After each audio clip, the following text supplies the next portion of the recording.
আল্লামা সাহেব কেবলা ফুলতলী রহমতুল্লাহ আলাইহির জীবনে সর্বক্ষেত্রে একটা আদর্শ জীবন আছে। সব ধরনের মানুষের সাথে যে সুলুক করিয়া গেছে, এই সুলুক এটা একটা আদর্শ সুলুক আছে। একটা এক্সাম্পল দিই, ছোট একটা হাবিব সাহেব নইমুদ্দিন নাম, আমরা বাড়ি আমারে তাই ঘটনা হইলা আমি সাবে অজু করলা তান পায়ের মাঝে জগদি ফানি বেশ করে ডালিয়া দেওয়া আরম্ভ করছে। সাবে ইশারা দিলা হইলা নইমুদ্দিন থামা। আমি ডরাই গেছি, তাই কইরা যে আমি ডরাই গেছি, এটা কি তাল্লাই হইলা। সাবে আমার ভাই সাইয়া ফরমাইলা, হাবিব সাহেব হইলা যে ফরমাইলা নইমুদ্দিন পানি ইলা দিও না, কিয়ামতের দিন পানিরও জবাব দিতে হইব, যতটুকু পানির দরকার অতটুকু পানি বের। সুবহানাল্লাহ। এত ছোট্ট ছোট্ট সুন্নত একটাতেও তাই ছাড়ছেন না। পায়ে আমরা মোজা ফুন্ডাইতে যাইতাম কোনো সময় টেবিলের নিচে দিয়া।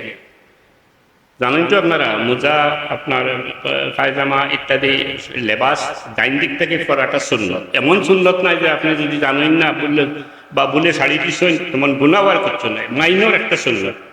নবীজির এষ্ট মহব্বতের একটা প্রমাণ নেওয়া। বাম পায়ে মোজা টাচ করলে খালি মাত্র ফাও দিয়ে ধাক্কা দিতে হবে, তখন ডাইন পায়ে দেব। অথচ সামনে শত শত মানুষ তারা লোক ব্যস্ত আলাপ করটা বুঝবাইবার কথা নাই, কিন্তু এইগুলো আমি খেয়াল করতাম। কিতাব হইতাম যা দেখছি, এটা বাতের খামরটা একেবারে সুন্নত মোতাবেক এই আঙ্গুল দিয়া লইতা, প্লেটটারে এমনভাবে ফুসকিয়া খাইতা, বিস্কুটের গুঁড়া প্লেটও পড়লে এটারে আতো লইয়া খাইতা। তো আমি তখন মনে মনে কইতাম যে বাবা বিস্কুটের গুঁড়া খাই না, প্লেটের বিস্কুটের গুঁড়াটা। পরে আল্লাহর হুকুম এক সময় আমি দেখলাম হাদিস শরীফে হুজুরে পাক সাল্লাল্লাহু আলাইহি ওয়াসাল্লামের সুন্নত এটা, খানির বরকত আল্লাহ বাড়াইয়া দেয়। অনেক সময় বহুত জিনিসপত্র আমরা বাড়িতে দিত, বাবাই অর্ডার দিত এইগুলা পাঠক, সাফ কেবলা অর্ডার দিতাম। তো পাঠক হইয়া ওখান কইতা যে খার কিসমতে আইসে কইতে পারতেন না, সবে মিলিয়া। আমরা ইনো শিকার মতো অনেক কিছু আছে, সাফ কেবলার জীবনটা আমরা অনুসরণ করি যদি, তইলে আমরা ভালো মানুষ হইতে পারবো। আরো কয়েকটা কথা কইতা, বড়রের সম্মান করিও, ছোটরের মায়া করিও, কোনো মানুষের ক্ষতি করিও না, মানে হিংসা না, কোনো মানুষের ক্ষতি করিও না, মানুষের ভালো করার চেষ্টা রাখিও, করার মন্দ করিও না। ওরা আরো অনেক নসিহত করতা। এইগুলোর উপরে আমল যদি করি তাইলে আমরা ভালো মানুষ হইতে পারবো। সাহেব কিবলার একটা ব্যতিক্রম দুনিয়া আদর্শ আছে, আল্লাহর ওয়ালি আল্লামা সাহেব কিবলা ফুলতলী রহমতুল্লাহ আলাইহি। ওটা কইয়া আমি শেষ করিলাম।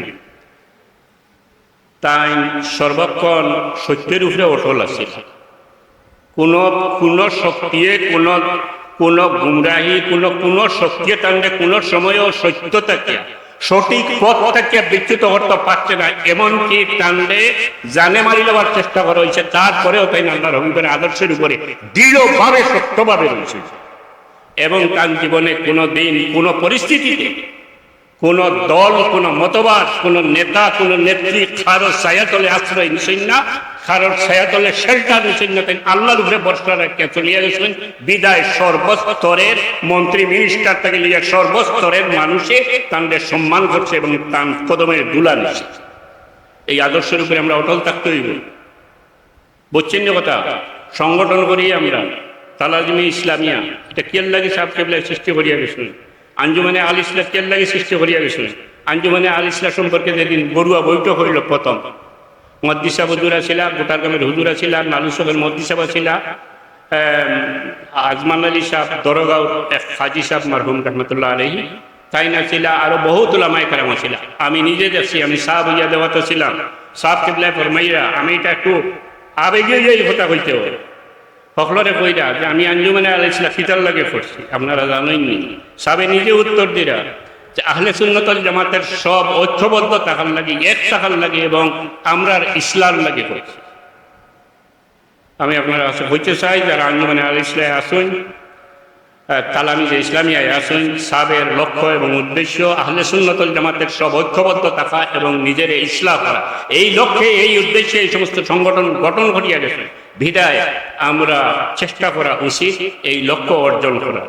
আমরা নাই কোনো অবস্থায় সাহেব কিবলা এই আদর্শটাকে হরিয়া দেওয়া ঠিক নাই। সাহেব যে আদর্শ রূপে আসলাম, তাদের তো বহুত জাত অফার দেওয়া হয়েছে, তাদের মন্ত্রিত্বর এই অফার দেওয়া হয়েছে। পাকিস্তান আমল, আইয়ুব খানের আমলে মন্ত্রিত্ব গ্রহণ করছেন না। তাদের আইয়ুব খানের আমলে সরকারিভাবে ওয়ার্ল্ডের বিভিন্ন দেশ সফর করার লাগে অনুরোধ করা হয়েছে। সুন্দর একটা উত্তর দিছিলা বাসিদ সাহেব শিল্পমন্ত্রী আসলা পাকিস্তান দেওয়ান বাসিদ সাহেব মৌলভীবাজার কইছিলা যে আমি ফকির বেটা আমি এগুলা যাইতে চাইয়ার না, আর ইটা খাটোর কোনো স্থায়িত্ব নাই, মানে এই সম্মানের কোনো স্থায়িত্ব নাই, আল্লাহ প্রদত্ত সম্মানিত আসল সম্মান। তো সাবে কোনোদিনও শেখ মুজিবুর তার এই খান আদর্শের উপরে অটল থাকার কারণে পাকিস্তান আমলে কারোর ছায়াতলে আশ্রয় না নেওয়ার কারণে আল্লাহর হবিবের আদর্শের উপরে অটল থাকার কারণে একাই 100 ছিল। পাকিস্তান আমলে আইয়ুব খানের হিসাব ধরত পূর্ব পাকিস্তানের 2 জন মানুষের, একজন হইল সরসিনার সাহেব আর একজন ফুলতলির সাহেব। ডিক্টেটর আইয়ুব খান মানুষটা মন্দ নাই, এই 2 জনকে মানিয়া চলত। আইয়ুব খানের পরে আইলা শেখ মুজিবুর রহমান সাহেব, মরহুম শেখ মুজিবুর রহমান সাহেব। শেখ মুজিবুর রহমান সাহেবের অত্যন্ত ডরাইটা আমার বাবার, এটা ঘটনা আছে আমার জানা আছে। এরপরে আইলা কে আইলা জিয়াউর রহমান সাহেব, অত্যন্ত শ্রদ্ধা ভর্তা, অত্যন্ত সম্মান ভর্তা জিয়াউর রহমান সাহেব। এরপরে আইলা হোসেন মোহাম্মদ ইরশাদ সাহেব, সাবরে অত্যন্ত সম্মান ভর্তা। এরপরে আইলা খালিদা জিয়া, তাই উল্টাপাল্টা করছিল, সাহেব কেবলায় ঘোষণা দিয়ে আইছিল যে তো নতিজা ভালো হইতো নাই, দেখাত গেছিল আল্লাহ মাটির লোকে ফালে সরিয়ে দিচ্ছেন। অলি আল্লাহ হলোর জবান থাকি দিল থাকি কিছু বাড়াই গেলে এটার ব্যতিক্রম হয় না। আমি মনে করি যদিও আমার এখন দুঃখ লাগে এরা নির্যাতনের শিকার, কিন্তু বিএনপির ধ্বংসের মূলে আল্লামা সাহেব কেবলা ফুলতলি রহমতুল্লাহ আলাইহির কথা না মানার কারণে, জামাতের ষড়যন্ত্রের কথা না মানার কারণে মাটির লোকে মিশিয়ে দিতে, এটা আমি বিশ্বাস করি। কিন্তু সাবেক কোনোদিনও কোনো ছাত্রীর তলে হামাইছেন না, কোনো ক্ষমতার আশ্রয় লইছেন না, কোনো দলের শেল্টার লইছেন না। ভাই হল তোমরা আমরা ভবিষ্যৎ এই ব্যাপারে আমি কইয়া দিয়ার দৃঢ়তা পাই, সত্যতা পাই। যদি কোনো ছায়াতলে আশ্রয় নিবায় সাহেব কিবলার আদর্শের পরিপন্থী হইব এবং এই সাকিয়ে বেশি দিন শেল্টার দিত নাই, নিজের আদর্শ লইয়া নিজে আদর্শরে সমুন্নত করার চেষ্টা করবে।